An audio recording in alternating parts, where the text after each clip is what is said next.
सुना है रामायण में त्रिवेणी का महात्म बताते हुए ये लिखा गया है कि मज्जन फल देखिए तत्काला का कहो ही पिक बकह मराला। कौए कोयल बन जाते हैं और बगले हंस हो जाते हैं। ये हो सकता है ना? ऐसे नहीं हो सकता। आकृतियां नहीं बदलती हैं। आकृतियां तो भगवान ने जैसी बना दी हैं, बाकी पेट में ऐसे जिस ढंग से आदमी बना है बनावट तो वैसी रहेगी। बनावट को आप कैसे बदल पाएंगे? बनावट नहीं बदल सकते, पर प्रकृति बदल सकती। जिस त्रिवेणी का स्नान करने के लिए गोस्वामी जी ने महात्म बताया है, वास्तव में वो पानी की तीन धाराओं का संगम नहीं है, वो तो उसके प्रतीक है। असल में त्रिवेणी इसको महात्म बताया गया है, वो है जिसको आप त्रिपदा गायत्री कहते हैं। ये तीन धारा वाली गायत्री है। तीन धारा वाली गायत्री, इसको सत्यम शिवम सुंदरम भी कहते हैं, इसको सत चित आनंद भी कहते हैं। फिर मैं आपको व्यवहारिक इसके अर्थ करके बताता हूँ। इसको उपासना, साधना और आराधना के तीन का संगम है। ये आपको तीन काम करने पड़ते हैं। तीन काम आप जब करते हैं तो फिर आप पूर्णतया सिद्ध पुरुष बन जाते हैं और आध्यात्मिक उन्नति के सारे लाभ उठा लेते हैं।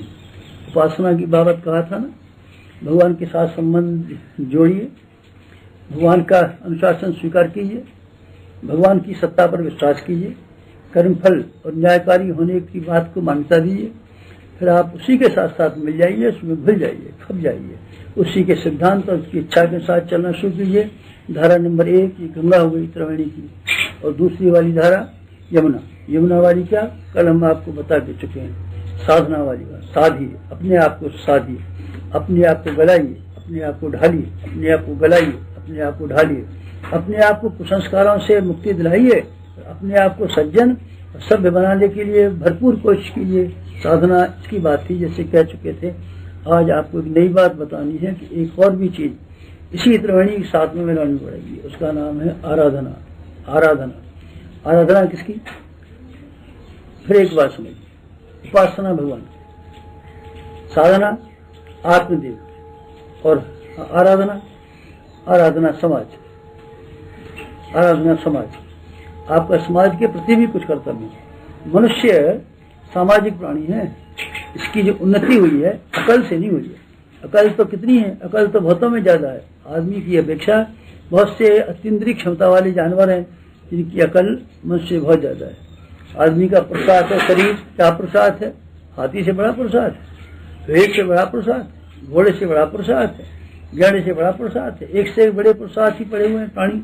लेकिन आदमी की जो उन्नति हुई है वास्तव में सहकारी समाज की वजह से हुई है। एक ने दूसरे को सहायता की है, दूसरे ने तीसरे को सहायता की है। अगर ये सहायता का क्रम चला न होता तो आदमी की उन्नति किसी प्रकार संभव न हुई होती।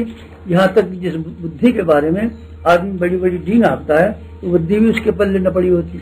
इस सहकारिता को हमको कायम रखना है। आदमी को और हमको जो कुछ मिला है ये दूसरों की कृपा से मिला है। माँ ने हमको दूध पिला के बड़ा किया।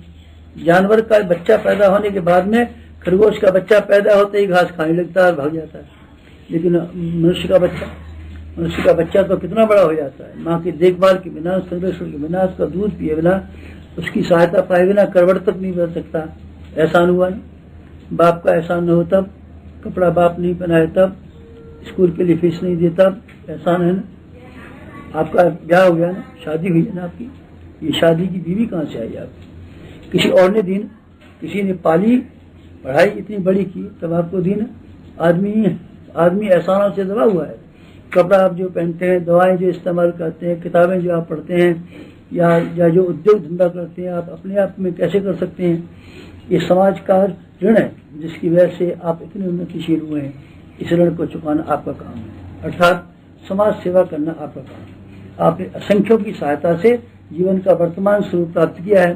तो आपका ये फर्ज हो जाता है कि उसी समाज का जिसने भिन्न भिन्न प्रकार से आपको सहयोग देकर के पढ़ा लिखा बनाया है, शिक्षित बनाया है, सभ्य बनाया है, उद्योग धंधों को चला सकने वाला बनाया है, अफसर बनाया है, गृहस्थ बनाया है, उस समाज के ऋण को चुकाने के लिए आपको उसकी सेवा करनी चाहिए।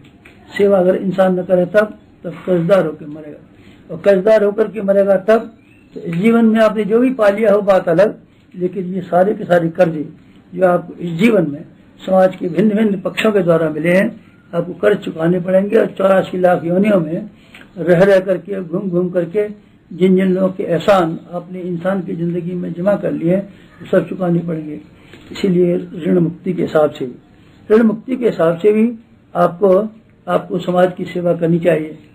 ऋण मुक्ति के अलावा एक और पक्ष है, आपको उन्नतिशील बनने के लिए, समर्थ बनने के लिए, उन्नतिशील बनने के लिए आपको सेवा धर्म ग्रहण करना चाहिए। अगर आप सेवा धर्म ग्रहण नहीं करेंगे तो आप विश्वास रखिए आपकी उन्नति के सारे रास्ते बंद हो जाएंगे, सब रास्ते बंद हो जाएंगे। देखा है ना, आप खाते तब हैं जब आप टट्टी जाते हैं और पेट को खाली कर लेते हैं।